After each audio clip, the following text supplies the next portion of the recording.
Senhores, boa noite. Nossa aula de hoje é de redação e vai ser dividida em duas partes. A primeira parte da aula vai falar sobre um tema importantíssimo, que é o tema desigualdade social.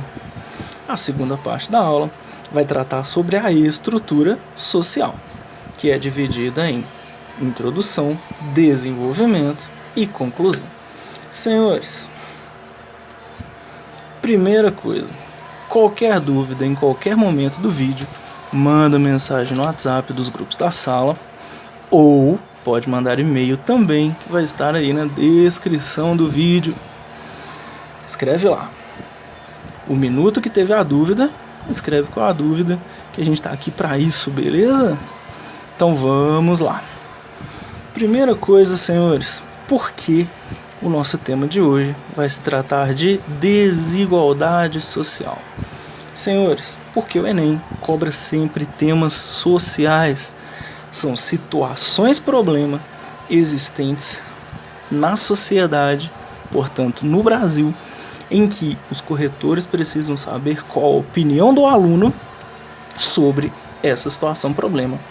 Portanto, violência contra a mulher, acesso a cultura, cinema, democratização da cultura, acesso dos surdos à educação, população carcerária, população de rua, situação dos idosos no Brasil, todos temas sociais que envolvem um problema.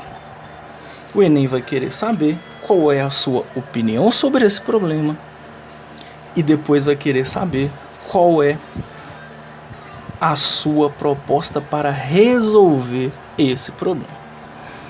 Certo, senhores? Vamos lá. Depois que a gente entendeu o porquê da importância de se tratar de um tema sobre a desigualdade social no Brasil, que é uma das origens de muitos problemas brasileiros, a gente parte para a importância de estudar a estrutura textual. Senhores, estrutura textual nada mais é do que a regra que o Enem usa para corrigir o seu texto. Seu texto precisa ser dividido em 3 partes, que nada mais é do que a introdução, o desenvolvimento e a conclusão, início, meio e fim, em que o corretor vai se basear para dar a nota do seu texto. Nessas 3 partes, alguns requisitos precisam estar preenchidos.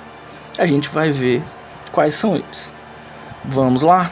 Então, primeira coisa, a redação do Enem é um texto que é definido por um texto dissertativo, argumentativo. Isso significa que você obrigatoriamente vai ter que citar qual é a sua opinião sobre algum tema e você vai ter que provar a sua opinião. Ou seja, provar por que você acha isso. Provar por que você está certo para o corretor. Isso é um texto dissertativo, argumentativo. Portanto, senhores, você precisa ter a opinião sobre um problema e você precisa comprovar a sua opinião sobre um problema. Logo depois, na sua conclusão, você vai ter que resolver qual é o problema. Professor, que problema é esse que você está falando? É o tema. É o tema. O Enem vai te dar uma situação problema por meio de um tema. Usado como exemplo hoje o tema desigualdade social. Ok? Esse é um texto dissertativo argumentativo. A sua opinião precisa estar clara, explícita para o corretor. Você precisa dar dados, exemplos para comprovar a sua opinião e resolver um problema. Problema este que nada mais é que o tema citado no seu Enem. Dúvidas até agora? Vamos lá. Para que eu possa citar a minha opinião e provar a minha opinião por meio de dados baseados em um problema, como a desigualdade social, eu preciso dividir o meu texto nas 3 partes obrigatórias que um texto dissertativo argumentativo exige. Eu preciso dividir em introdução, desenvolvimento e conclusão. Professor, não sei como faz isso, não sei começar um texto, não sei como faz uma introdução. Então vamos lá. A introdução, ela é composta de mais ou menos 6 linhas. É um parágrafo só. Professor, posso fazer uma introdução de mais de 6 linhas? Posso, porém é preciso tomar cuidado para não faltar linhas para o seu desenvolvimento, para você explicar a sua opinião e comprovar a sua opinião e para você resolver o problema depois. Portanto, indicado no texto de 30 linhas do Enem é citar uma introdução de mais ou menos 5 a 6 linhas. Tá ótimo. A introdução nada mais é do que um pequeno resumo do seu texto. Portanto, 5 a 6 linhas é importante, é o suficiente para fazer esse pequeno resumo. Lembrando que tudo que eu preciso falar na introdução, eu preciso explicar no meu desenvolvimento. Pessoal, como começa uma introdução? Como faz uma introdução? O que precisa ter na introdução? Na sua introdução você vai precisar citar nada mais, nada menos do que apenas o tema e a sua tese. Pessoal, como assim? Tema e tese. A tese é a sua opinião. O tema, você vai precisar citar qual é o problema. Problema nada mais é do que o seu tema. Portanto, senhores, deixe claro na sua introdução do que você está falando no texto. Eu vou falar de desigualdade social? Escreve isso. Eu vou falar sobre violência, eu vou falar sobre população carcerária, eu vou falar sobre acesso do deficiente à educação. Escreve isso na sua introdução e deixe claro qual é a sua opinião sobre esse problema. Por quê? Você precisa falar o que você acha sobre isso. É uma situação, é um problema que prejudica a população brasileira? É uma situação, é um problema, é um tema que prejudica a cidadania, o acesso à educação, à saúde, à moradia? É um problema que prejudica a população, Essa é a sua opinião. Você pode fazer isso de algumas formas. Uma delas é a contextualização histórica. Você pode citar, por exemplo, como se deu esse processo de desigualdade social no Brasil. E aí a gente começa a abordar junto com a estrutura a segunda parte da nossa aula, que é o tema desigualdade social. Pessoal, então como eu começo uma introdução sobre o tema desigualdade social? Eu posso fazer uma contextualização histórica de como essa desigualdade social começou no Brasil. Posso colocar temas relacionados ao colonialismo, posso colocar temas relacionados à escravidão, posso citar, por exemplo, a origem dessa desigualdade social no Brasil. Lembra aquela velha história das capitanias hereditárias? Esse aqui é o meu Brasil, que foi dividido em 12 capitanias hereditárias, ou seja, o Brasil foi dividido em 12 famílias da elite europeia. O território brasileiro inteiro, dividido apenas em 12 famílias, gerou uma herança de concentração de renda. Senhores, essa concentração de renda gerou o que a gente pode explorar hoje como desigualdade. Algumas pessoas têm mais renda que outras pessoas não possuem renda, outras pessoas possuem pouca renda. E isso significa que as pessoas que têm menos renda possuem mais dificuldade de acesso à educação, saúde, moradia e segurança, por exemplo. Baseado também na escravidão, senhoras e senhores, que foi um dos processos que gerou, por exemplo, a favelização do Brasil. Por quê? Lembra lá da história? O negro conseguiu a sua liberdade em relação à escravidão. Portanto, senhores, apesar de toda essa liberdade, entre aspas, ele não conseguiu a sua inclusão social.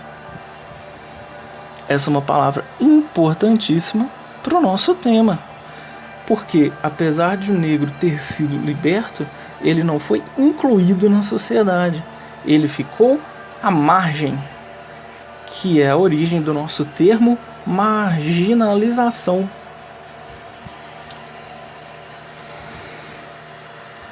Com a origem das periferias. Margem lembra a ideia de periférico.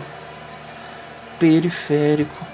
Com isso, senhores, ele não conseguiu ter a mesma renda do que a elite, obviamente porque ele não tinha emprego, já que ele não foi incluído na sociedade. Com isso, ele ficou à margem ou à periferia. Periférico, à margem, excluído da sociedade, sem emprego e sem renda. Ele conseguiu muito pouco acesso à educação, cultura, saúde, moradia, gerando o que a gente escreve hoje como desigualdade social, senhoras e senhores. Isso pode ser apenas citado brevemente na minha introdução, dizendo qual é claramente a minha opinião, dificultando o acesso de todas essas pessoas a educação e saúde e cultura, por exemplo, e eu preciso provar que isso é verdade no meu desenvolvimento, que é a segunda parte do meu texto. Então, olha só, se eu citei uma contextualização histórica, se eu falei de escravidão, se eu citei palavras importantes como inclusão, marginalização, periferia, desigualdade, eu vou ter que provar por argumentos históricos como se deu esse colonialismo por meio da elite europeia, por meio da exploração brasileira, por meio da exploração e concentração de renda, e como o processo de escravidão fez com que o negro, fez com que o descendente do negro, fez com que muitas pessoas da sociedade brasileira se tornassem periféricos ou à margem, e fez com que algumas pessoas, ou seja, os exploradores, ou seja, a elite, se tornasse detentora da maior concentração de renda, o que dá a ela direitos a mais do que nós. Os direitos deveriam ser igual, assim como garante a Constituição. Porém, essa elite, por ter mais concentração de renda, acaba tendo mais privilégios, senhoras e senhores. Eu posso citar por meio desses exemplos educacionais, exemplos de saúde, dificuldade de acesso à saúde, educação pior para quem tem menos renda, qualidade da educação, favela. Eu posso citar por meio de dados, opiniões de historiadores, opiniões de filósofos, que são chamados argumentos de autoridade, autores de livros, por exemplo. Lembrar dessas palavrinhas aqui, colonialismo e escravidão, para falar de desigualdade social. Eu vou dividir esse desenvolvimento em 2 parágrafos, mais ou menos 15 a 20 linhas, somando esses 2 parágrafos, em que eu vou precisar comprovar a minha ideia, que eu citei na introdução, que é a minha opinião sobre o meu problema, explorando a ideia de desigualdade social. Senhoras e senhores, esse é apenas um exemplo de como eu devo citar o meu texto. Eu posso falar de várias outras situações. Posso falar de corrupção, por exemplo. Eu posso falar de política. Posso falar de concentração de renda majoritariamente entre as pessoas que são corruptas, e isso planejadamente pela política. Porém, um dos argumentos mais explorados aqui é a questão da elite brasileira graças à colonização. Falei do meu problema, falei da minha opinião. Eu vou precisar agora citar em um parágrafo de mais ou menos 8 linhas qual é a minha solução do problema. Isso aqui eu vou precisar citar na minha conclusão, que nada mais é do que dizer quem vai resolver o problema, como o problema vai ser resolvido e por que o problema vai ser resolvido. Por exemplo, como resolver a questão da desigualdade social no Brasil. Duas alternativas possíveis são a distribuição de renda e políticas sociais, promovendo uma maneira de equalizar as diferenças e de diminuir a concentração de renda na mão de poucos, já que 1% da população brasileira tem a mesma renda do que grande parte ou a maioria da população brasileira. Certo, senhores? Para resumir, essa é a nossa estrutura do texto. A nossa introdução com o tema e tese, o nosso desenvolvimento, com os nossos argumentos para comprovar a nossa opinião, que é a nossa tese, e a nossa conclusão, que nada mais é do que a nossa solução para o problema. Senhores, alguma dúvida? Estamos à disposição. Até a próxima. Muito obrigado.